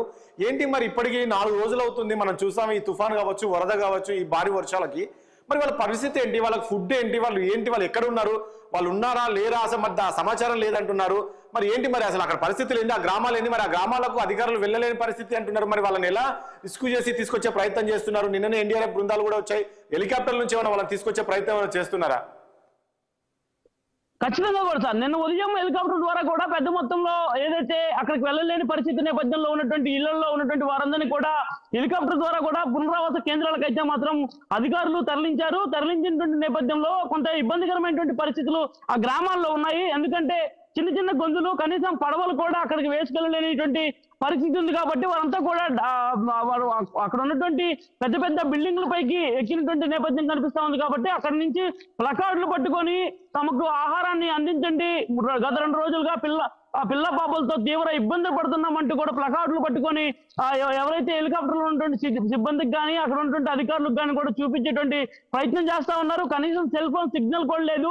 తమ వాట్సాప్ ద్వారా కానీ లేదంటే ఏదైనా కాల్ చేసి ప్రభుత్వం నుంచి ఏదైనా సహాయం అడుగుదామన్నా కూడా తమకి ఫోన్ అందుబాటులో లేదు కాబట్టి అంటూ ప్లకార్డులు పట్టుకొని కూడా వారంతా కూడా సహాయం కోసం ఎదురు చూస్తా ఉన్నారు. దాదాపుగా 2 రోజుల పాటు కూడా పిల్లలు కూడా ఆహారం లేకుండా పోయింది, కనీసం తాగడానికి కూడా నీరు లేకుండా పోయింది. ఇంట్లో ఉన్నటువంటి వస్తువులు మొత్తం కూడా పూర్తిగా ఆ నీటిలోనే మునిగి తేలుతా ఉన్నాయని చెప్పుకుంటే ఆవేదన వ్యక్తం చేస్తున్నటువంటి పరిస్థితులు కూడా మీరు చెప్తున్నారు. పవన్, ఈ స్థాయిలో మీరు చెప్తున్న దాని ప్రకారంగా చూస్తే అంత ఘోరంగా ఉంది అక్కడ పరిస్థితి. రేపు ఏంటి, రేపు మరి భారీ వర్షం రాబోతుంది 5 రోజుల పాటు అని చెప్పేసి చెప్తూ ఉన్నారు. మరి అక్కడ పరిస్థితి ఏంటి అసలు? మరి అధికారులు వెళ్ళే ప్రయత్నం చేస్తున్నారా, వాళ్ళు తీసుకొచ్చే ప్రయత్నం చేస్తున్నారా? ఎందుకంటే 2 రోజుల వర్షానికి ఈ స్థాయిలో మొత్తం ఒక కాలనీలన్నీ చెరువులు తలపిస్తున్న సమయంలో మళ్ళీ 5 రోజులు వర్షాలు వస్తే పరిస్థితి ఏంటి అని? ఖచ్చితంగా కూడా సార్, దీనికి సంబంధించి ప్రభుత్వం, రాష్ట్ర ముఖ్యమంత్రి చంద్రబాబు స్వయంగా అధికారులతో కూడా ఎప్పటికప్పుడు సమావేశం అవుతా ఉన్నారు. చూడొచ్చు, గత 3 రోజుల నుంచి కూడా ఆయన విజయవాడలో ఉన్నటువంటి కలెక్టర్ క్యాంపు కార్యాలయంలో ఉంటూ ఎక్కడికక్కడ ఉన్నటువంటి పరిస్థితిని కూడా ఎప్పుడు అధికారుల ద్వారా అడిగి తెలుసుకున్నటువంటి పరిస్థితి కనిపిస్తా ఉంది. దాదాపుగా జిల్లా కలెక్టర్ కార్యాలయంలో టోల్ ఫ్రీ నెంబర్లు ఏర్పాటు చేశారు. అంతేకాకుండా ప్రతి జిల్లాకు సంబంధించినటువంటి ఒక అధికారిని కూడా నియమించడం జరిగింది. ఎక్కడైనా ఫ్లడ్స్ ఎక్కువగా ఉన్నటువంటి ప్రాంతాల్లో ప్రజలు ఇబ్బంది పడుతుంటే కనుక ఖచ్చితంగా ముందస్తుగా వారికి సహాయ సహకారాలు అందించే విధంగా కూడా ఒక అధికారిని నియమించారు. కానీ ప్రస్తుతం వర్షం మాత్రం తగ్గుముఖం పట్టకుండా తిరిగి మరలా బంగాళాఖాతంలో మరొక అల్పపీడనం ఏర్పడేటువంటి అవకాశం ఉన్నటువంటి నేపథ్యం ఉంది. కాబట్టి మరింత అప్రమత్తం కావాల్సినటువంటి అవసరం అయితే ఖచ్చితంగా కనిపిస్తా ఉంది సార్. మరి ఈ నేపథ్యంలోనే ప్రభుత్వం మరింతగా చర్యలు చేపట్టాల్సినటువంటి పరిస్థితి ఉంటుంది. ఎందుకంటే ఒక పక్క వర్షం కురుస్తా ఉంటుంది. ఒక విషయం చెప్పండి పవన్, ఒకటి నిన్న ముఖ్యమంత్రి 2 రోజులుగా చెప్తూ ఉన్నారు, కొంతమంది అధికారులు కావాలనే సహకరించట్లేదు అనే ఒక కామెంట్ చేశారు ముఖ్యమంత్రి. అంటే ఈ పరిస్థితుల్లో కూడా ఒకవైపు ప్రజలు ఇబ్బందులు పడుతున్నారు, కొందరు చనిపోయారు. ఈ సమయంలో కూడా అలాంటివన్నీ పక్కకు పెట్టి వాళ్ళని కాపాడాల్సిన అధికారులు నిజంగా ఇటు ముఖ్యమంత్రి చెప్పినట్లు సహకరించట్లేదా? ఆ పరిస్థితి ఉందా గుంటూరు జిల్లా కూడా? అందుకే కొంతమందిని ఇంకా సురక్షిత ప్రాంతాలకు తీసుకురాలేకపోతున్నారా అధికారులు ఈ రకంగా వివక్ష చూపుతుండడంతో? నిజంగా సార్, అధికారులు కొంత వివక్ష అయితే చూపిస్తున్నటువంటి పరిస్థితి మాత్రం జిల్లాలోనే కల్పిస్తుంది. ఎందుకంటే చెప్పొచ్చు, అధికార యంత్రాంగం పూర్తి స్థాయిలో కూడా ఒక పక్క ప్రభుత్వం చర్యలు తీసుకోవాలని రాష్ట్ర ముఖ్యమంత్రి స్వయంగా చెప్తున్నప్పటికీ కూడా కొంతమంది అధికారులు మాత్రం నిర్లక్ష్యంగానే వ్యవహరిస్తా ఉన్నారు. తన వ్యక్తిగత సెలవులు పెట్టి మరి వివిధ ప్రైవేట్ కార్యక్రమాల్లో పాల్గొంటున్నటువంటి పరిస్థితి కూడా కనిపిస్తా ఉంది. దీనిపై సీఎం ముఖ్యమంత్రి అయితే మాత్రం పూర్తి స్థాయిలో కొంత నిన్న ఆగ్రహం వ్యక్తం చేశారు. అంతేకాకుండా ఈ రోజు ఉదయం 2 అధికారులను కూడా సస్పెండ్ చేసినటువంటి పరిస్థితి కూడా కనిపించింది. అంతేకాకుండా ఏదైతే రాష్ట్రంలో ఉన్నటువంటి మంత్రివర్గం మొత్తం కూడా పూర్తి స్థాయిలో వరద ముంపు ప్రాంతాల్లో పర్యటించాలి, లేదంటే తనకు అవసరం లేదు, అవసరమైతే మంత్రులను కూడా మారుస్తానని చెప్పి కూడా చంద్రబాబు అయితే మాత్రం ఈ రోజు ఉదయం ఒక హెచ్చరిక అయితే మాత్రం జారీ చేశారు.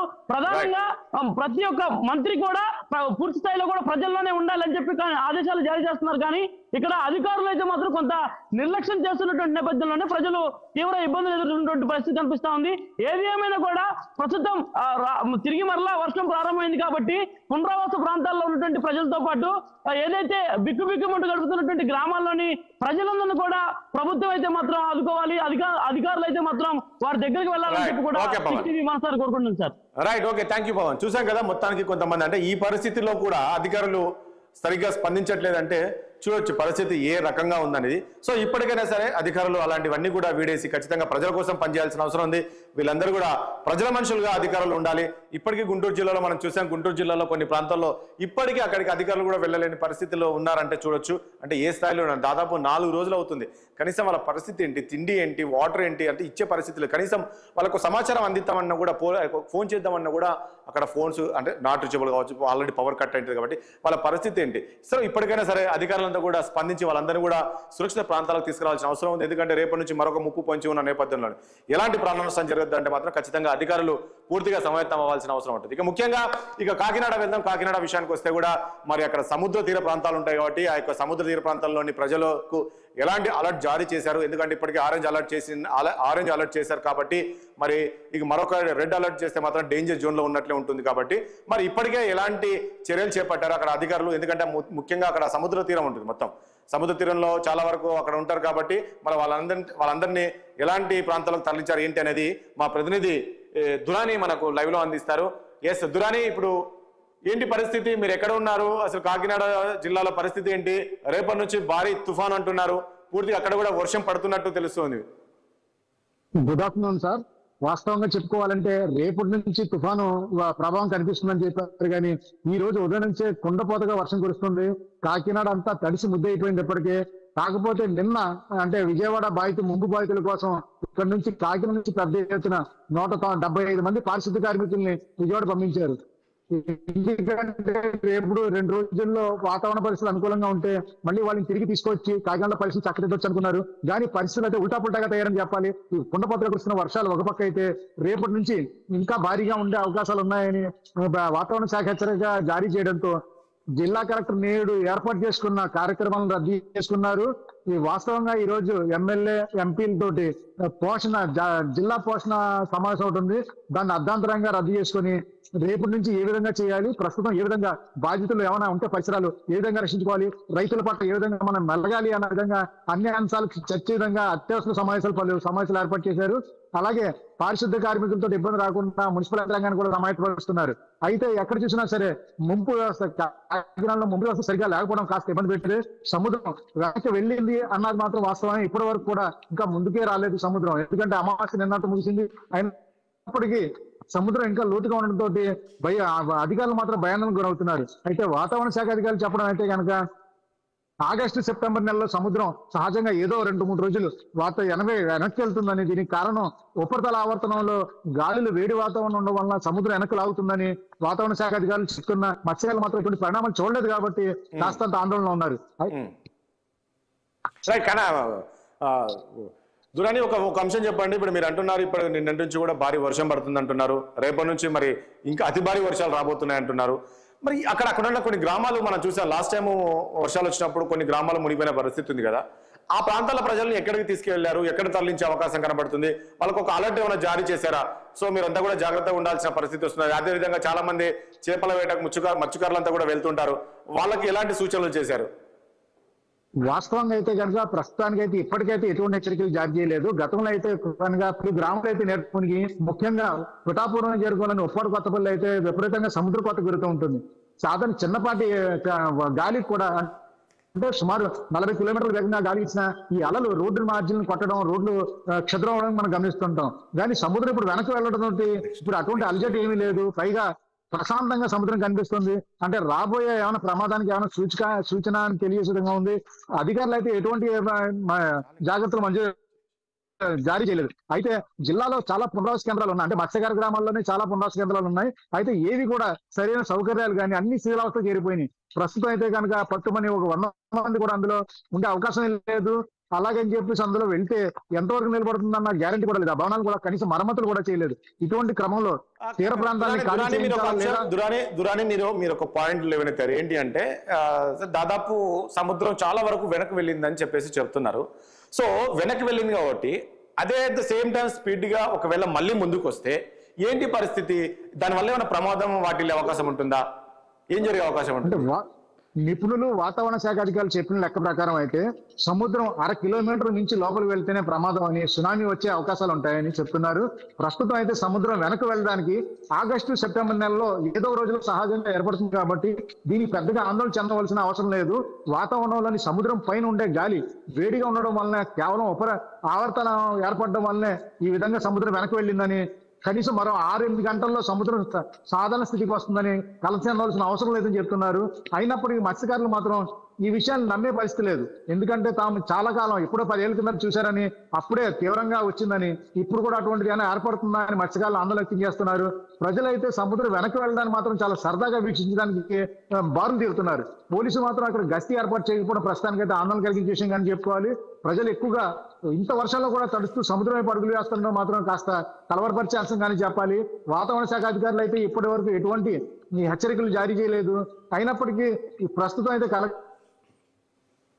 ఓకే, రైట్, ఎందుకంటే భారీ నుంచి అతి భారీ వర్షాలు రేపు నుంచి లేదా ఎల్లుండి నుంచి ఉండే అవకాశాలు ఉన్నాయి sir. Right, thank you Durani, thank you. Yes, మళ్ళీ అప్డేట్ మళ్ళీ మీ దగ్గరికి వస్తాను. చూసాం కదా, మొత్తానికి ఏపీలో చూస్తే ఏపీలోని పరిస్థితి ఏ రకంగా ఉందనేది మా ప్రతినిధులు చెప్పారు. ఇటు విజయవాడ చూసుకున్నా, గుంటూరు చూసుకున్నా, అదేవిధంగా విశాఖ చూసుకున్నా, కాకినాడ చూసుకున్నా, అంటే ఇప్పుడే అంటే ఈ వరదల నుంచి ఇప్పుడిప్పుడే బయటపడుతున్న సమయంలో మరొక ముప్పు పొంచి ఉండడం, అంటే రేపటి నుంచి భారీ వర్షాలు రాబోతున్నాయి. మరి భారీ వర్షాలు వస్తే ఏంటి పరిస్థితి? నిన్న జరిగిన 4 రోజుల వర్షానికి ఆ స్థాయిలో ఆస్తి నష్టం జరిగింది. అదేవిధంగా దాదాపు 10-15 మంది చనిపోయారు. రేపు జరిగే పరిస్థితిని మరి ప్రభుత్వం ఎలా ఎదుర్కోబోతుంది? ఇప్పటికే ముఖ్యమంత్రి కేంద్రాన్ని సహాయం కోరారు. ఇప్పటికే ఎన్డీఆర్ఎఫ్ బృందాలు కావచ్చు, హెలికాప్టర్లు కావచ్చు విజయవాడకు చేరుకొని ఆ సహాయక చర్యలు పాల్గొన్నాయి. కాబట్టి మరి ఇప్పుడు అప్రమత్తంగా ఉండాల్సిన అవసరం ఉందని చెప్పేసి ముఖ్యమంత్రి కూడా అధికారులకు ఎప్పటికప్పుడు ఆదేశాలు జారీ చేస్తున్నారు. మరి ఏం జరగబోతుందో చూడాలి. ఎందుకంటే నిన్నటి జరిగిన 4 రోజుల్లో జరిగిన విపత్తు మనం చూసాం. ఏ రకంగా అతలాకుతలం అయిపోయింది, ప్రజలు ఏ రకంగా అల్లాడిపోయారు. ఇప్పటికే కొన్ని ప్రాంతాల్లో, గుంటూరు ప్రాంతంలోని కొన్ని గ్రామాల్లో కనీసం ఇప్పటికీ అధికారులు కూడా వెళ్ళలేని పరిస్థితిలో ఉన్నారు. కనీసం వాళ్ళు ఏ రకంగా ఉన్నారు, వాళ్ళ నుంచి మెసేజ్ కూడా రాని పరిస్థితి ఉందంటే చూడొచ్చు. మనతో ఎంత దారుణంగా ఈ వరదలు వచ్చే అక్కడ పరిస్థితిని, మరి వాళ్ళు ఎలా ఉన్నారో కూడా తెలియని పరిస్థితి ఉంది. ఇప్పుడిప్పుడే అధికారులు ఆ ప్రాంతాలకు వెళ్ళే ప్రయత్నం చేస్తున్నారని చెప్పేసి తెలుస్తుంది. ఇక ముఖ్యంగా దాంతోపాటు తెలంగాణకు వెళ్ళాం. తెలంగాణలో కూడా ఈ భారీ వర్షాలు ముఖ్యంగా ఖమ్మం జిల్లాని ఏ రకంగా ముంచెత్తిందని కూడా మనం చూడొచ్చు. ఖమ్మం జిల్లాలో చాలా దారుణమైన పరిస్థితి. అక్కడ చనిపోయారు, దాదాపు 10 మంది దాకా చనిపోయారు. మనం 9 మంది దాకా చనిపోయారు అక్కడ, ఓన్లీ ఒక ఖమ్మం జిల్లాలో. అంటే ఏ స్థాయిలో అక్కడ వర్షం కావచ్చు, వరదలు కావచ్చిందో మనం చూడొచ్చు. మరి ఎప్పుడు లేని విధంగా ఖమ్మం జిల్లాను మరి ఎందుకు ఆ రకంగా ముంచెత్తాల్సిన పరిస్థితి వచ్చింది మనం చూడొచ్చు. సో మొత్తానికి ముఖ్యమంత్రి కూడా వెళ్ళేసి ఆ ప్రాంతానికి వెళ్ళేసి అసలు ఏం జరిగింది, ఎందుకు ఆ స్థాయిలో వరదలు రావాల్సిన పరిస్థితి వచ్చింది అనేది కూడా అక్కడికి వెళ్ళడం, అక్కడ కొంతమంది బాధితులతో మాట్లాడించారు, వాళ్ళకు ఒక భరోసా కల్పించారు. అదేవిధంగా ఈ యొక్క చనిపోయిన వాళ్ళకు ఒక నష్టపరిహారం కూడా ఇచ్చారు. అయితే ఇప్పుడిప్పుడే ఆ వరదల నుంచి బయటకు వచ్చే సమయంలో మరొక తుఫాన్ రాబోతుందని కూడా తెలుస్తుంది. ముఖ్యంగా గోదావరి ఉధృతి కూడా పెరిగే అవకాశం ఉంది. రేపటి నుంచి వచ్చే తుఫాన్తో గోదావరి ఉధృతి పెరిగే అవకాశం ఉంటుంది. కాబట్టి దీంతో ఆ యొక్క భద్రాచలం జిల్లాలో విషయానికి వస్తే కూడా కొన్ని ముంపు ప్రాంతాల్లో ఉన్నాయి. మనం చూసాం గతంలో గోదావరి ఉగ్రరూపం చూపించినప్పుడు ఏ రకంగా టోటల్ గా ఆ భద్రాచలం మునిగిపోయిన పరిస్థితి కూడా చూసాం. ఆ చుట్టుపక్కల ప్రాంతాలు కూడా మునిగిపోయిన పరిస్థితి చూసాం. సో ఇప్పుడు ఖమ్మం మళ్ళీ ఇప్పుడు మళ్ళీ భద్రాచలం ప్రాంతాల్లో కూడా అలాంటి పరిస్థితి వచ్చే అవకాశం ఉంది రేపటి నుంచి వచ్చే తుఫానుకు. దాంతో మరి ఇప్పటికే ముఖ్యమంత్రి కూడా అలర్ట్ అయిపోయి అధికారులతో సమీక్ష సమావేశాలు నిర్వహిస్తున్నారు. అదేవిధంగా ఖమ్మం జిల్లాకు చెందిన మంత్రులు కూడా అక్కడ సమావేశాలు ఏర్పాటు చేసినట్లు కూడా తెలుస్తుంది. మరి ముఖ్యంగా ఖమ్మం జిల్లాకు సంబంధించి ముఖ్యంగా గోదావరి ఉధృతి పెరుగుతుందని కూడా తెలుస్తుంది. దీనికి సంబంధించి అధికారులు మరి ఎలాంటి చర్యలు చేపట్టారు, ఎలాంటి ప్రాణ నష్టం, ఆస్తి నష్టం జరగకుండా అధికారులు ఎలాంటి చర్యలు చేపట్టారు ఏంటనేది మా ప్రతినిధి ఖమ్మం జిల్లా నుంచి అయ్యప్ప ఉన్నారు. ఒకసారి అయ్యప్పని అడిగి తెలుసుకుందాం. అయ్యప్ప, నేను ఇంతకుముందు అన్నట్లు రేపటి నుంచి మళ్ళీ భారీ వర్షాలు రాబోతున్నాయి. చూసాం ఖమ్మం జిల్లాలో ఏ రకంగా ముంచెచ్చిందో, ఎంతమంది చనిపోయారో, ఎంత ఆస్తి నష్టం జరిగిందో కొన్ని విజువల్స్ మనం చూసాం. వృద్ధవిధాకరంగా ఉన్నాయి. అంటే ఇట్లా కొట్టుకుపోతున్నారు ఖమ్మం జిల్లాలో, వాగుల నుంచి కొట్టుకుపోతున్నారు. ఒక ఫ్యామిలీ అంతా కొట్టుకుపోయిన దృశ్యాలు మనం చూసాం. సో అక్కడ నుంచి ఇప్పుడిప్పుడే కోలుకుంటున్న సమయంలో మరొకసారి రేపటి నుంచి భారీ వర్షాలని చెప్పేసి వాతావరణ శాఖ చెప్తుంది. ప్రస్తుతం ఖమ్మం జిల్లా పరిస్థితి ఏంటి? గోదావరి ఉధృతి కూడా పెరుగుతుంది. అక్కడ అధికారులు ఎలాంటి అలర్ట్ జారీ చేశారు అక్కడ ఉన్న స్థానికులకు? మీ దగ్గర సమాచారం ఏంటి? ఆయుష్, ప్రస్తుతం అయితే మరో 5 రోజుల పాటు భారీ వర్షాలు ఉన్న నేపథ్యంలో అధికారులు అప్రమత్తమయ్యారు. ఇప్పటికే గోదావరికి వరద చేరుతున్న పరిస్థితి అయితే ప్రస్తుతం మొదటి ప్రమాద హెచ్చరిక జారీ చేయనున్నారు అధికారులు. ప్రస్తుతం 42 అడుగుల వద్ద గోదావరి వరద ఉధృతి కొనసాగుతుంది. గతంలో వచ్చిన విపత్తు నేపథ్యంలో ఈసారి భారీగా వరద చేరుతున్న క్రమంలో అధికారులు కూడా ముందస్తు జాగ్రత్తలు అయితే తీసుకుంటున్నారు. అయితే ఈ నేపథ్యంలోనే అక్కడ ఉన్నటువంటి లోతట్టు ప్రాంతాలకు కూడా సురక్షిత ప్రాంతాలకు తరలించే ప్రయత్నంలో జితిశ్రీ పాటిల్ అధికారులతో సమీక్షా సమావేశాలు నిర్వహిస్తున్నారు. ఎగువన తాలిపేరు కావచ్చు, ఇటు కిన్నెరసాని నుండి కూడా వరద పోటెత్తున్న పరిస్థితి అయితే నేపథ్యంలో 50 అడుగులు చేరే అవకాశం ఉందని కూడా అధికారులు చెబుతున్న పరిస్థితి అయితే మనం చూస్తున్నాం. ఈ నేపథ్యంలో అక్కడ పునరావాస కేంద్రాలు కూడా ఏర్పాటు చేస్తున్నారు. చెర్ల, బుడగంపాడు, మనుగురు, అశ్వాపురం పరిసర ప్రాంతాల్లో కూడా లోతట్టు ప్రాంతాల ప్రజలను అయితే సురక్షిత ప్రాంతాలకు తరలించే అవకాశం ఉన్న పరిస్థితి కనపడుతుంది. ప్రస్తుతం అయితే మొదటి ప్రమాద హెచ్చరిక అయితే జారీ చేయనున్నారు. గతంలో 73 అడుగుల వరకు గోదావరి వరద ప్రవాహం చోటు చేసుకుంది. ఎన్నో కుటుంబాలు కూడా వీధిన పడ్డ పరిస్థితి మనం గతంలో చూసిన నేపథ్యంలో ఇప్పుడు జితేష్ పాటిల్ అధికారులను కూడా ఆదేశించారు. ప్రస్తుతం మంత్రులు కూడా దీనిపై సమీక్ష సమావేశాలు నిర్వహిస్తున్నారు. మంత్రి పొంగులేటి శ్రీనివాస్ రెడ్డి, తుమ్మల నాగేశ్వరరావు, ఇటు ఉప ముఖ్యమంత్రి బట్టి విక్రమార్క కూడా ఎటువంటి ఇబ్బందులు కలగకుండా, ఎందుకంటే మనం ఒక విషయం చెప్పండి. అసలు ఖమ్మం జిల్లాలో అంటే మనం చూసాము గతంలో ఆ స్థాయిలో వర్షాలు వచ్చినప్పుడు కూడా ఇంత ప్రాణ నష్టం జరగలేదు. ఈసారి ఈ రకంగా ఇంతమంది 10 మంది చనిపోయారు, 9 మంది చనిపోయి ఉంటారు అనుకుంటా ఖమ్మం జిల్లా, ఓన్లీ ఖమ్మం జిల్లాకి. ఎందుకు ఆ స్థాయిలో చనిపోవాల్సిన పరిస్థితి వస్తుంది? అధికారులు అప్రమత్తం లేకపోయారా? ఒకవైపు ప్రతిపక్షాలు ఆరోపణలు చేస్తున్నాయి, అక్కడ మంత్రులు ఉన్నారు, 3 మంత్రులు ఉన్నారు, కనీసం అక్కడ అధికారులు అలర్ట్ చేయలేకపోయారు అనేసి చెప్తున్నారు. మళ్ళీ ఇలాంటి సీన్ రిపీట్ అవ్వకుండా, రేపటి నుంచి వర్షాలు వస్తున్న నేపథ్యంలో ఇలాంటి సీన్ రిపీట్ అవ్వకుండా ఎలాంటి చర్యలు చేపట్టబోతున్నారు? ఇక ఇప్పటికే కొన్ని కాలనీలు మునిగిపోయాయి కాబట్టి ఇప్పుడంతా సాధారణ పరిస్థితికి వచ్చింది అక్కడ. వాస్తవంగా ముందు 2 రోజుల క్రితం వర్షపాతం, భారీ వర్షాలు అని చెప్పినప్పటికీ కూడా అధికారులు ఇంత అంచనా వేయలేకపోయారు. ఇటు ఎగువ నుండి మహబూబాబాద్ ఆరేకు వాగు నుండి వరద ఉధృతి ఒక్కసారిగా మున్నేరుకి తాకింది. అర్ధరాత్రి సమయంలో ఎవరికి ఊహించిన సంఘటన చోటు చేసుకుంది. సుమారు 4500 కుటుంబాలు జలమై అంటే పూర్తిగా నిరాశయ్యారు. అసలు వాళ్ళ కట్టుబట్టలు కూడా కట్టుకోవడానికి లేని పరిస్థితి అయితే ఉంది. వాళ్ళ రోదనలు ఇప్పటికీ కన్నీరు మున్నీరు అవుతున్న పరిస్థితి అయితే ఉంది. ఒక్కొక్క ఇల్లు 1,00,000 నుండి 2 లక్షల వరకు కూడా ఆస్తి నష్టం వాటిల్లని అధికారులు అయితే చెబుతున్నారు. ప్రస్తుతం అయితే సర్వే నిర్వహిస్తున్నారు. అంటే అక్కడ ఉన్నటువంటి కుటుంబాలకు అధికారులు ఇప్పుడు నిన్న వరకు అయితే 1500 మందికి సర్వే నిర్వహించారు. వాళ్ళకి ప్రతి ఒక్కరికి నష్టపరిహారం అందిస్తా అని కూడా చెబుతున్నారు. ఇటు మన ముఖ్యమంత్రి పర్యటన నేపథ్యంలో కూడా తక్షణ సాయం 10,000 అందించారు. మరోవైపు పశువులకు, గొర్రెలు మృతి చెందిన వాటికి కూడా 50,000 రూపాయలు కూడా నష్టపరిహారం అందించిన పరిస్థితుల్లో అయితే కొంతమంది ఇల్లు కూడా కూలిపోయి నిరాశ. చెప్పండి, ఇప్పుడు ఖమ్మం జిల్లా సాధారణ పరిస్థితికి వచ్చిందా? మళ్ళీ వర్షాలు ఇప్పుడు వర్షాలు పడుతున్నాయా? రేపటి తుఫాన్ అంటారు కదా, ఇప్పుడు ఎట్లా ఉంది? కొన్ని ఏవైతే కాలనీలు మునిగిపోయిన పరిస్థితితో అక్కడ అధికారులు ఎలాంటి సహాయ చర్యలు చేపట్టారు? వాస్తవంగా అయితే సాధారణ పరిస్థితికి రాలేదు రాజేష్, ఎందుకంటే మొత్తం బురద, ఎటు చూసినా బురదే. వాళ్ళకి కనీసం వండుకోవడానికి, తినడానికి కూడా తిండి లేదు. కనీసం వాళ్ళకి ఎవరు ఆహారం కూడా అంటే ఫుడ్ కూడా ఇచ్చే పరిస్థితి లేదు. కొన్ని స్వచ్ఛంద సేవా సంస్థలు వచ్చి ముందుకు వచ్చాయి. ఇప్పుడిప్పుడే కొంచెం కోలుకుంటున్నప్పటికీ కూడా లోపల కనీసం వాళ్ళకి కప్పుకోవడానికి గుడ్డ అంటే దుప్పట్లు కూడా అందించే వాళ్ళు లేరు. అయితే మొన్న జరిగిన సంఘటన బీఆర్ఎస్ కావచ్చు, కాంగ్రెస్ నేతలు ఇద్దరు ఇది రాజకీయ రగడగ చేసిన పరిస్థితి అయితే ఉంది. ఇటు బాధితులను ఆదుకోకుండా పోయి కూడా విమర్శలు గుర్తిస్తూ గొడవలు చేసుకుంటున్న పరిస్థితి నేపథ్యంలో ఇప్పటికి కూడా అక్కడ ఉన్నటువంటి ఇళ్లలో పాములు, విషసర్పాలు కూడా తిరుగుతున్నాయి. వాళ్ళకి వాటిని చంపే పని ఇప్పటికి మరికొద్ది సేపటి క్రితం కూడా చూశాను. అక్కడ ప్రత్యక్షంగా పాములతో వాళ్ళు జీవనం సాగిస్తున్న పరిస్థితి. మరోవైపు పారిశుద్ధ కార్యక్రమంలో చేపడుతున్నారు. ఇంకా అంటే ఇప్పుడు ప్రస్తుతం అయితే జ్వరాలు ఎక్కువగా ఉన్న పరిస్థితి ఉంది. అందుకు గాను మెడికల్ కిట్లు కూడా అక్కడ ఏర్పాటు చేశారు. ప్రస్తుతం అయితే అక్కడ క్లీన్ చేసుకునే పరిస్థితి అయింది. ఫైర్ ఇంజన్లు కూడా తెప్పించారు. ఇళ్లలో ఉన్నటువంటి మురుగు నీటిని పూర్తిగా ఫైర్ ఇంజన్ తోటి తొలగించే పనులు అయితే నిమగ్నమైన అధికారులు అంటే ఎటువంటి ఇబ్బందులు కలగకుండా అక్కడ ఉన్నటువంటి ప్రజలకు కూడా సురక్షిత ప్రాంతాలకు తరలిస్తున్న పరిస్థితి. మరో 2 రోజుల పాటు భారీ వర్షాలు పరిస్థితి అయితే వర్షం కురుస్తుంది. ఆ వర్షంలోనే వాళ్ళు ఈ పారిశుద్ధ పనులైతే ఒక విషయం చెప్పండి. ఇప్పుడు గోదావరి, నేను ఇంతకుముందు అన్నట్లు గోదావరి ఉధృతి బాగా పెరిగింది అంటున్నారు కదా. సో రేపటి నుంచి ఒకవేళ ఈ ఉధృతి ఇంకా పెరిగితే ఆ భద్రాచలం మునిగే అవకాశం ఏమైనా ఉంటుందా? ఆ చుట్టుపక్కల ఉన్న ప్రాంతాల పరిస్థితి ఏంటి? అక్కడ నుంచి వాళ్ళని వేరే ప్రాంతానికి తరలించే ప్రయత్నం అధికారులు చేస్తున్నారా? వాస్తవంగా ప్రశ్న అయితే మొదటి ప్రమాద హెచ్చరిక జారీ చేసినట్టు తెలుస్తుంది. అయితే ఈ రోజు రాత్రి లోపల 50 అడుగులు చేరే అవకాశం నేపథ్యంలో సమీపంలో ఉన్నటువంటి బోర్గంపాడు గ్రామంలో కావచ్చు, చర్ల మండలాల్లో అక్కడ ఉన్నటువంటి ప్రజలను సురక్షిత ప్రాంతాలకి తరలిస్తున్నారు. ఇక్కడికే పునరావాస కేంద్రాలు కూడా ఏర్పాటు చేస్తున్నారు. వాళ్ళకి ఎటువంటి ఇబ్బందులు జరగకుండా గతంలో జరిగిన విపత్తును దృష్టిలో ఉంచుకొని ఈసారి గట్టుదిట్టమైన ఏర్పాట్లు అయితే చేస్తున్న పరిస్థితి. ఇప్పటికే అక్కడ ఉన్నటువంటి భారీగా కేంద్ర బలగాలు కూడా మోహరించిన పరిస్థితి. పోలీసులు కూడా ఇక్కడ డ్యూటీ ఎవరు కూడా సెలవు పెట్టొద్దు, అధికారులు కూడా సెలవులో ఉండొద్దని కూడా చెప్పారు. మరి 2 రోజుల పాటు స్కూళ్ళు కూడా సెలవులు ఇచ్చిన పరిస్థితి అయితే మనం ప్రత్యక్షంగా చూస్తున్నాం. ఇటు ఖమ్మంలో కూడా మరి భారీ వర్షాలు ఉన్న నేపథ్యంలో రానున్న విపత్తును కూడా వాళ్ళు గుర్తించి ఇప్పటికే సురక్షిత ప్రాంతాలకి తరలించారు. పునరావాస కేంద్రాలు పూర్తిగా 300కు పైగా ఏర్పాటు చేసిన పరిస్థితి అయితే ఉంది. Rajesh, okay, thank you Ayyappa.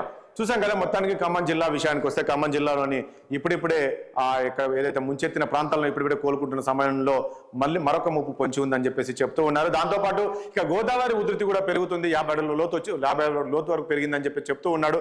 దాంతోపాటు మరి అక్కడ ఏదైతే ముంపు ప్రాంతాలు ఉన్నాయో ముంపు ప్రాంతాలకు సంబంధించి అధికారులు వాళ్ళందరూ కూడా పునరావాస కేంద్రాలకు తరలించే ప్రయత్నం అధికారులు చేస్తున్నారని. ఎందుకంటే గతంలో ఇలాంటి ప్రమాదం పొంచి ఉన్న నేపథ్యంలో ప్రమాదం పొంచి ఉంది. ఆ సమయంలో అధికారులు సరైన సమయంలో స్పందించకపోవడంతో జరిగిన ఇబ్బందులు మనం చూసాం, జరిగిన నష్టాన్ని మనం చూసాం. కాబట్టి ఈసారి అలాంటిది జరగకుండా ఖచ్చితంగా కఠిన చర్యలు తీసుకోవాలని చెప్పేసి ముఖ్యమంత్రి ఆదేశాలు జారీ చేసిన నేపథ్యంలోనే అధికారులు ఎవరు సెలవులు ఉన్నా కూడా తిరిగి వచ్చి డ్యూటీలో జాయిన్ అవ్వాలని చెప్పేసి ఆదేశాలు జారీ చేసిన నేపథ్యంలోనే వీళ్ళందరూ కూడా ప్రస్తుతం ఆ యొక్క పనిలో ఉన్నారు. రేపు జరిగే ఏదైతే భారీ వర్షాలు ఏదైతుందో దీని నుంచి ప్రజలను కాపాడేందుకు రక్షించేందుకు అధికారులంతా కూడా రంగంలోకి దిగినట్లు తెలుస్తుంది. ముఖ్యంగా గోదావరి పరిసర ప్రాంతంలోని, ఎందుకంటే లాస్ట్ టైం మొత్తం గోదావరి భద్రాచలం కూడా మునిగిపోయిన పరిస్థితి మనం చూసాం. సో ఇలాంటి ప్రాంతాల్లో ఇబ్బందులు లేకుండా అయితే అధికారులు చూసే ప్రయత్నం అయితే చేస్తున్నట్టు తెలుస్తుంది. ఇక ముఖ్యంగా నల్గొండ జిల్లాకు వెళ్ళాం. నల్గొండ జిల్లాలో కూడా సేమ్ ఆ వర్షాలకు సూర్యాపేట అంతా కూడా మునిగిపోయిన పరిస్థితి చూసాం. దాని నుంచి ఇప్పుడిప్పుడే వాళ్ళందరూ కూడా అధికారులంతా కూడా అక్కడ అన్ని ఏవైతే పునరావాస కేంద్రాలకు తరలించిన వాళ్ళందరూ కూడా సొంత ప్రాంతాలకు వెళ్తున్నట్లు కూడా తెలుస్తుంది. దాంతోపాటు ఆ యొక్క ఏదైతే విజయవాడ అదేవిధంగా హైదరాబాద్ రహదారి ఏదైతే ప్రధాన రహదారి కూడా మనం చూసాం.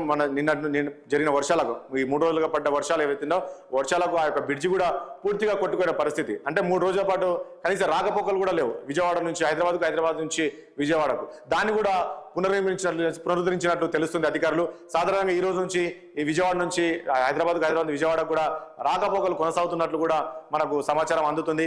మరి రేపు మరొక వర్షం రాబోతుంది. మరి నిజంగా తుఫాను పడితే ఇప్పుడు ఏదైతే పునరుద్ధరించారో మరి అది కరెక్ట్ ఉంటుందా, మళ్ళీ ఏమైనా కూలిపోయే ప్రమాదం ఉందా అనే అంశానికి సంబంధించి మా ప్రతినిధి నల్గొండ నుంచి పరమేష్ మరింత సమాచారం అందిస్తారు. ప్రస్తుతం పరమేష్ మనకు లైవ్ లో ఉన్నారు. పరమేష్, చెప్పండి, ఇప్పుడు నేను ఇంతకుముందు అన్నట్లు పూర్తిగా ఏదైతే డ్యామేజ్ అయిన రోడ్డు ఉందో నేషనల్ హైవే డ్యామేజ్ అయింది. 3 రోజుల పాటు రాకపోకలు కూడా అక్కడ అంతరాయం కలిగింది. ఇప్పుడు అధికారులు పునరుద్ధరించినట్టు తెలుస్తుంది. రాకపోకలు కొనసాగుతున్నాయా, మరో భారీ వర్షం రాబోతుందని తెలుస్తుంది. దీనికి సంబంధించి అధికారులు ఎలాంటి సహాయ చర్యలు చేపట్టబోతున్నారు, ఎలాంటి ప్రాణ నష్టం కానీ ఆస్తి నష్టం జరగకుండా అధికారులు ఎలాంటి చర్యలు చేపడుతున్నారు? మ్యూట్లో ఉన్నారు పరమేష్, ఒకసారి అన్మ్యూట్ చేయండి. అది పరిస్థితి మొత్తానికైతే. మరి అక్కడ నల్గొండ పరిస్థితి ఏంటి అనే దానిపైన, అక్కడ రహదారుల పరిస్థితి ఏంటి అనేది మా ప్రతినిధి పరమేష్ అందిస్తారు. Paramesh, good morning sir. వరుసగా జిల్లాలో కురుస్తున్నటువంటి భారీ వర్షాలతో అయితే సూర్యాపేట జిల్లా అయితే అతలాకుతలమైందని చెప్పుకోవచ్చు. ముఖ్యంగా జాతీయ రహదారులు ఏదైతే ఉన్నదో విజయవాడ హైదరాబాద్ జాతీయ రహదారి కావచ్చు, సూర్యాపేట నుంచి ఖమ్మం వెళ్లే జాతీయ రహదారి పూర్తిగా డ్యామేజ్ అయ్యి వాహనదారులు అయితే భారీగా ఇబ్బంది పడినటువంటి పరిస్థితి ఉంది. ఏదైతే కొంత నిన్నటి నుంచి అయితే వర్షము కొంత తగ్గడంతో అయితే కొంత ఇబ్బంది అయితే తలెత్తకుండానైతే ఉన్నది. అయితే ఏదైతే వరద ఉధృతి తగ్గడంతో అయితే విజయవాడ హైదరాబాద్ జాతీయ రహదారి మీద ఏదైతే ఖమ్మం దగ్గర కోదండ దగ్గర డ్యామేజ్ అయినటువంటి దానిని కూడా ఒకవైపు పూర్తిగా డ్యామేజ్ అయింది. ఇంకో వైపు ఉన్నటువంటి బ్రిడ్జి నుంచి అయితే 2 వైపులకైతే వాహనాలను అయితే పంపిస్తున్నటువంటి పరిస్థితి అయితే ఉంది.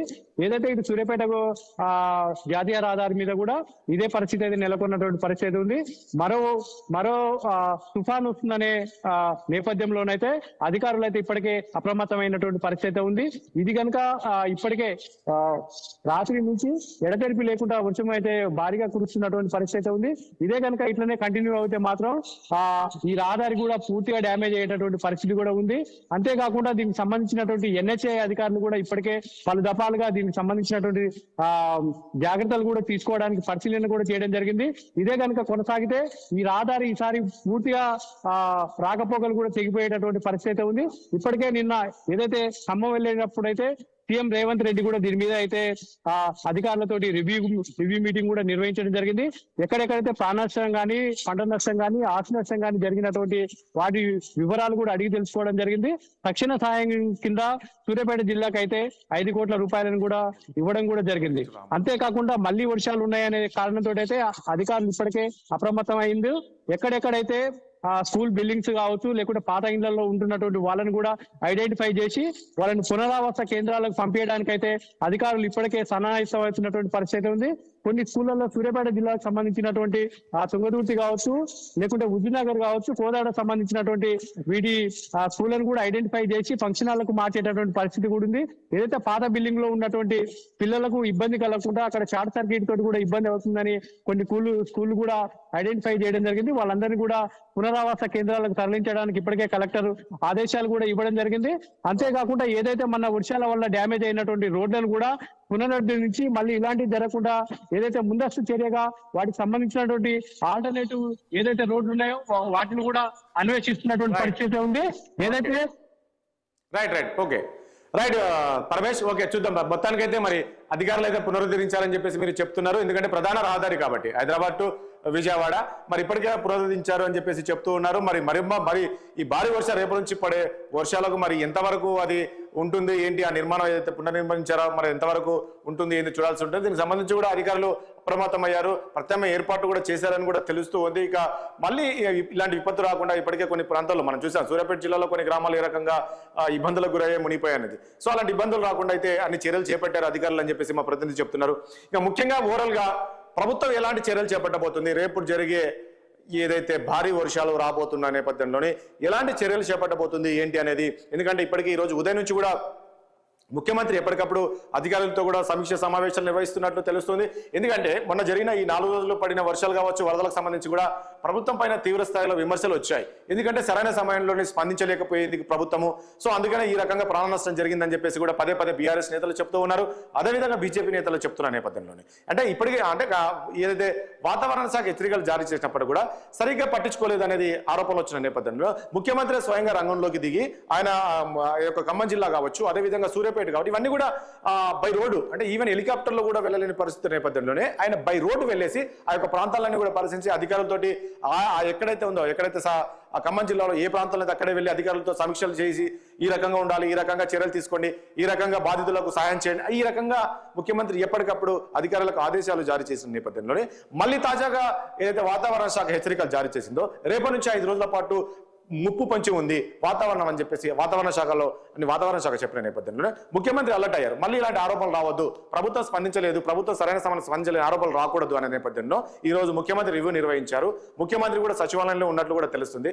దీనికి సంబంధించి మరింత సమాచారాన్ని మా ప్రతినిధి రామ్ అందిస్తారు. ఎందుకంటే ప్రభుత్వం పైన ఈ రకమైన ఆరోపణలు వచ్చిన నేపథ్యంలోనే ప్రభుత్వం ఎలాంటి చర్యలు చేపట్టబోతుంది. రామ్, అసలు ఇప్పుడు ప్రభుత్వం ఎలాంటి చర్యలు చేపట్టబోతుంది? నేను ఇంతకుముందు అన్నట్లు రేపటి నుంచి మరో 5 రోజుల పాటు భారీ వర్షాలు అంటున్నారు రాష్ట్ర వ్యాప్తంగా కూడా. రాష్ట్ర వ్యాప్తంగా అధికారులను అప్రమత్తం చేశారా? రాజేష్, ఏదైతే గత కొన్ని రోజులు కురుస్తున్న భారీ వర్షాల నేపథ్యంలో మరియు మళ్ళీ రేపటి నుంచి 2-3 రోజుల పాటు భారీ వర్షాలు కురిసే అవకాశం ఉందని చెప్పి ఇప్పటికే వాతావరణ శాఖ హెచ్చరిస్తున్న నేపథ్యంలో రాష్ట్ర ప్రభుత్వం అప్రమత్తమైంది. గత 2 రోజుల పాటు కూడా ముఖ్యమంత్రి రేవంత్ రెడ్డి ఇటు ఉమ్మడి నల్గొండ జిల్లా, తర్వాత ఉమ్మడి ఖమ్మం జిల్లా, ఉమ్మడి వరంగల్ జిల్లాలో 2 రోజుల పాటు పర్యటించి జిల్లాకు చెందిన కోమటిరెడ్డి వెంకటరెడ్డి, ఉత్తమ్ కుమార్ రెడ్డితో పాటు ఖమ్మం జిల్లాకు చెందిన బట్టి విక్రమార్క, పొంగులేటి శ్రీనివాసరెడ్డి, తుమ్మల నాగేశ్వరరావు, అదేవిధంగా వరంగల్ జిల్లాకు చెందిన కొండ సురేఖ, సీతక్కతో పాటు వాళ్ళ ఎమ్మెల్సీలతో కలిసి కూడా ఆయన 3 జిల్లాల్లో కూడా 2 రోజుల పాటు పర్యటించారు.